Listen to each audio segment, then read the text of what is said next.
Hello, welcome everyone.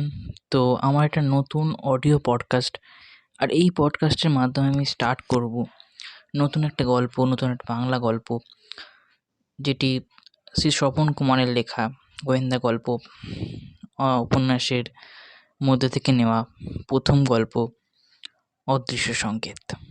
এই গল্পটি অনেকগুলো পার্টে হবে, অনেকগুলি পর্বে হবে। তো প্রথম পর্ব এটি, তো স্টার্ট হচ্ছে সেটা।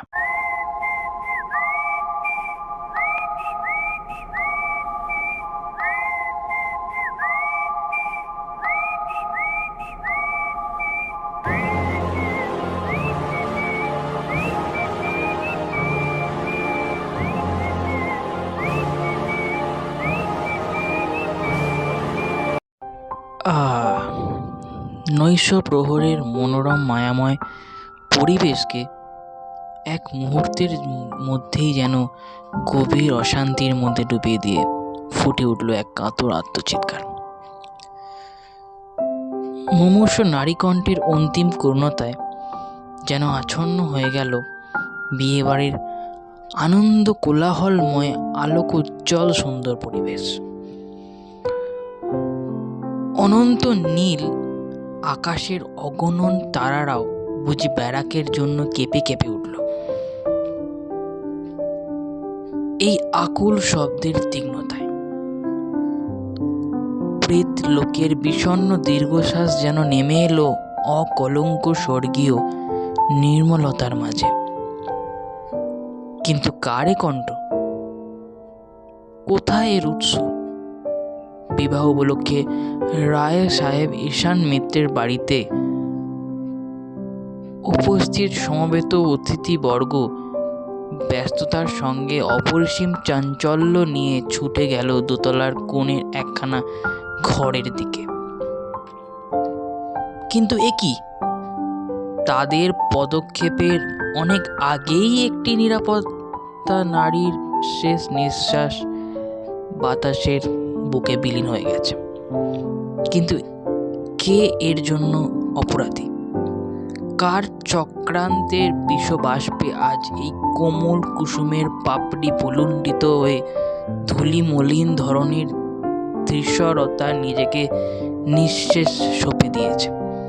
কে দেবে এর উত্তর? সকলের মুখে মুখে শুধুমাত্র একটি কথাই ভেসে বেড়াতে লাগলো, মনোরমা দেবী মৃত্যুবরণ করেছে। কিন্তু এ কি মৃত্যু না হত্যা?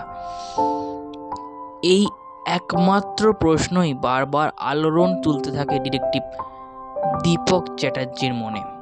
নিশ্চয়ই এর মধ্যে জড়িয়ে আছে গভীর রহস্য, আর রহস্যের জটটা সরিয়ে হত্যাকারীর কূটচক্র ভেদ করে তাকেই খুঁজে বের করতে হবে, প্রকৃত অপরাধীকে। এই জন্যই বোধহয় ভগবান ঠিক এই সময়ে তাকে এখানে উপস্থিত করেছিলেন।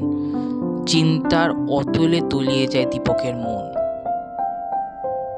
রায় সাহেব ঈশান মিত্রের বাড়িতে রহস্যশূন্য সন্ধি দীপক চ্যাটার্জির যাতায়াত আজ নতুন নয়।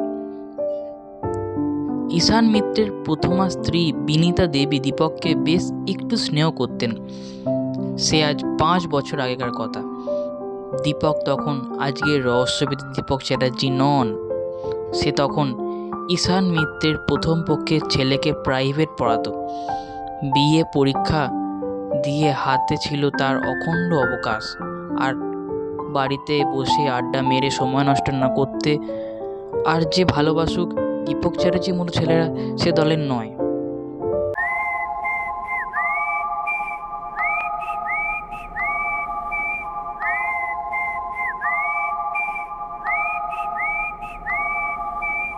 আজকের এই গল্পের পার্টটা কেমন লাগলো প্লিজ কমেন্টে জানিও। তো ভালো লাগলে প্লিজ লাইক করে চ্যানেলটা সাবস্ক্রাইব করে দিও। নতুন নতুন এরকম গল্পের পর্ব আসতে থাকবে, সিরিজটা চলতে থাকবে। তো দেখতে থাকো ইউনিক টক্স।